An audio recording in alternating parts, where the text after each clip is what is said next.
vamos a tocar el tema de los ataques de pánico. Los que hemos trabajado en clínica médica, en emergencias, hemos visto pacientes que repetidamente acuden en la madrugada o a cualquier hora del día con síntomas respiratorios y síntomas cardiológicos, que luego de hacer los exámenes correspondientes, radiografía, electrocardiograma, exámenes de sangre, etcétera, se comprueba que no se encuentra absolutamente nada, ¿no? Hay cierta desazón por parte del paciente al sentirse frustrado y no encontrar un diagnóstico, y también un momento dado hay que reconocer que de parte del personal médico cierto fastidio y cierto cansancio ante las repetitivas demandas y visitas de este tipo de pacientes.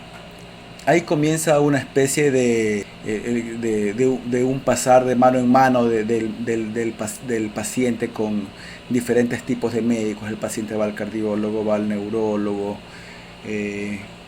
posiblemente vaya a un brujo también, o qué sé yo, siga los consejos que le da el amigo o el vecino o el familiar. Quizá tenga una bolsa llena de medicamentos, quizá ninguno lo alivió.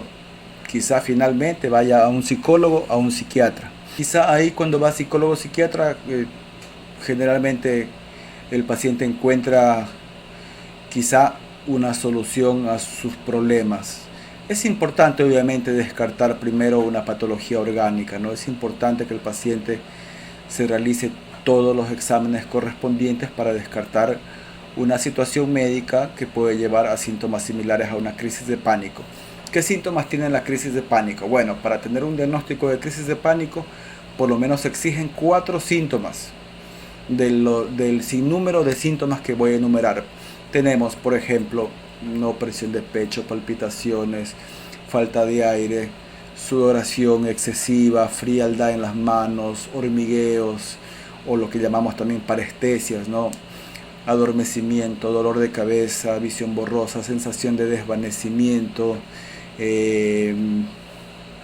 vómito, molestias gastrointestinales, sensación de despersonalización y desrealización. Despersonalización quiere decir que el paciente no se reconoce como tal, y desrealización que el paciente se le hace extraño el entorno que le ha sido familiar por siempre, ¿no? Entonces es una cascada de síntomas que vienen intensamente y que de esa misma forma disminuyen los síntomas, ¿no? Muchas veces los médicos cometen el error de decir al paciente: esto solamente está en su cabeza, usted no tiene absolutamente nada, ¿no? Esa explicación de alguna forma es verdadera, pero es incompleta. Al paciente hay que decirle: yo sé que tú tienes síntomas reales, yo sé que tú tienes taquicardia, porque algunos médicos le dicen: no tienes nada, tienes taquicardia, yo sé que te duele el pecho, yo sé que sientes dificultad para tragar, que tienes falta de aire, pero el origen es psicológico, todos los exámenes están bien. Al paciente hay que tratar de comenzar a convencerlo de que orgánicamente se encuentra bien. Eso es muy importante para el paciente. ¿Ya? Y es lo más difícil de lograr, porque el paciente, inclusive ya cuando he visitado más de 2 cardiólogos o neurólogos o qué sé yo, de la especialidad que ustedes quieran imaginarse, el paciente aún no se convence. Entonces vemos que hay un problema de distorsión del pensamiento, ¿no? El pensamiento del paciente está acá en una exageración total y la realidad está acá, ¿no? El paciente piensa que se va a morir. Este también es un patrón importante en las crisis de pánico, ¿no? El paciente siente una sensación inminente de muerte y el paciente cree que en realidad corre en riesgo su vida. Yo les explico a los pacientes que nadie se muere de una crisis de angustia, ¿no? Pero el paciente es muy difícil convencerlo de que sus síntomas son de origen psicológico.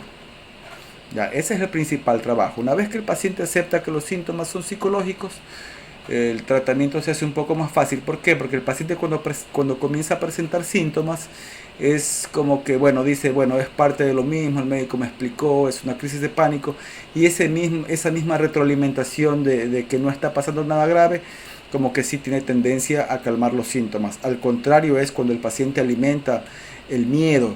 El alimentar el miedo lo que hace es aumentar los síntomas. ¿Por qué? Porque aumenta el temor y se activa mayormente el sistema nervioso simpático, que es el que produce la mayor cantidad de síntomas somáticos, síntomas corporales que presentes. Ya, en cuanto al manejo, el manejo farmacológico es bastante sencillo de acuerdo al tipo de paciente. Hay que tomar en cuenta las patologías comórbidas, hay que tomar en cuenta si el paciente tiene un trastorno de base bipolar en el cual no se pueden usar cualquier tipo de medicamentos, o si el paciente es esquizofrénico o es diabético, hipertenso, etcétera, ¿no? Todo eso, pero en todo caso es necesario un tratamiento farmacológico y posiblemente un tratamiento complementario psicoterapéutico. Esto es todo en cuanto les puedo hablar a las crisis de angustia o ataque de pánico. Nos veremos en una próxima ocasión sobre un tema similar y de interés para la comunidad, ¿no? Agradezco de antemano su atención y me despido.